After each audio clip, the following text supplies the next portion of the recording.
Agora a gente muda de assunto. Na reportagem de hoje da série Arigato Brasil, sobre os 110 anos da imigração japonesa, nós vamos falar de educação e respeito. São valores praticados dentro da escola e no meio familiar. A reportagem é de Marcela Terra.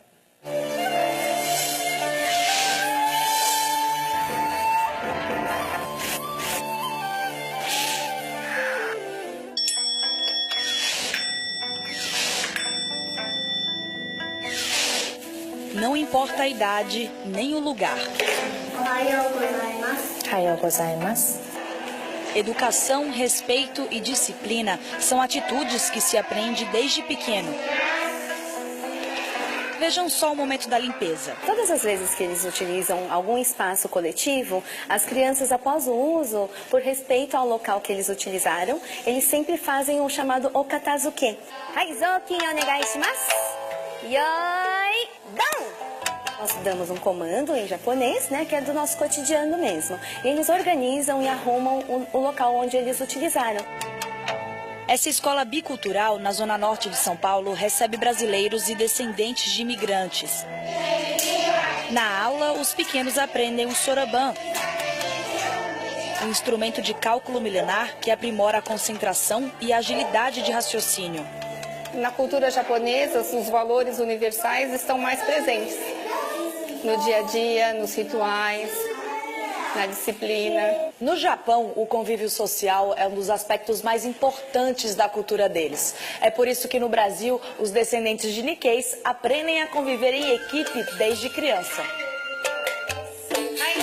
Arigatou gozaimasu. Agradecer pelo alimento, como acontece na milenar cerimônia do chá. O importante na cerimônia do chá é essa parte de a gente saber saborear a comida, saber agradecer esse alimento que estamos ingerindo. E tudo, assim, tem que ser harmônico. Então, não pode fazer barulho ao andar. Quando você vai pegar o chá também tem o jeito certo de segurar.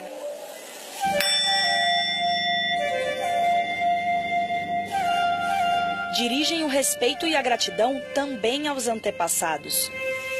No pequeno altar, incenso para pais e avós. O documentarista e advogado Mário Jun Okuhara ensinou aos filhos a reverenciar mesmo os familiares que eles não conheceram. O meu pai, ele sempre contava muitas histórias do meu avô. Eu sempre penso que ele era muito legal. Neste ano de 110 anos da imigração japonesa, é um momento não só de comemorar, mas justamente a gente reverenciar e agradecer aos nossos antepassados por todos esses caminhos que eles passaram.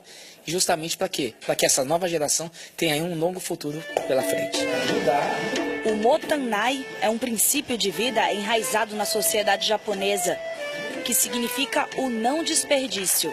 Na verdade, uma filosofia de vida passada de pai para filho. A gente pode até comprar, mas é mais legal fazer, porque vai ficar bem melhor e é original. Lá é um país bem menor que o Brasil, essa necessidade eles viram em função da própria sustentabilidade do país, né? E virou uma cultura, virou um hábito até, isso que é importante, se transformar num hábito de um povo. Essa espada também não vai para o lixo. Vai virar um cano para irrigar essas plantinhas no quintal. O pai passa as coordenadas. Cada buraquinho aqui, vocês vão medir. A educação sempre foi prioridade para os japoneses. Os filhos de imigrantes já quiseram muito mesmo se integrar ao Brasil. Então, eles tentavam estudar da melhor forma possível e tentar falar um português correto, né? Esse era o desejo de toda a segunda geração. Tá na moda. Hoje já estamos na 4ª geração de imigrantes japoneses no Brasil. E o respeito não se perde. O Japão é o único lugar no mundo em que é se comemorado o Dia do Respeito ao Idoso. Idoso já sofreu muito para ficar até essa idade. Sofreu. Os novos tá começando agora, né? Coisa boa a gente ensina. Faz isso, faz aquilo, ensina. Tem que ensinar. Ninguém sabe nascer, né? Tudo aprendeu. O Enzo ajuda a avó, coloca a mesa e na hora de fritar os bolinhos de chuva, as mãos de 2 gerações se harmonizam. Meus pais me educaram muito bem para respeitar sempre o mais velho, né? Toshori yoku tokiku obedece idoso. Isso.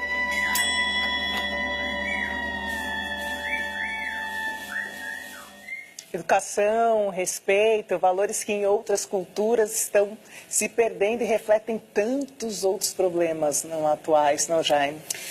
Então, em primeiro lugar, eu queria elogiar essa série. Eu tenho assistido diariamente e com um prazer enorme. E dizer mais, eu acho que talvez seja até o caso, e fica a minha sugestão de telespectador e não de participante da bancada, talvez fosse até o caso de pensar, por exemplo, em outros povos que tiveram uma influência muito grande, ou que estão tendo uma influência muito grande na formação do Brasil, os italianos, os portugueses e por aí afora, os árabes, não é? E gente que desempenhou e está desempenhando um papel muito importante na nossa formação, né? Junto com todos os demais povos. Mas enfim, eu queria... Uma coisa que me chama a atenção é a questão da educação.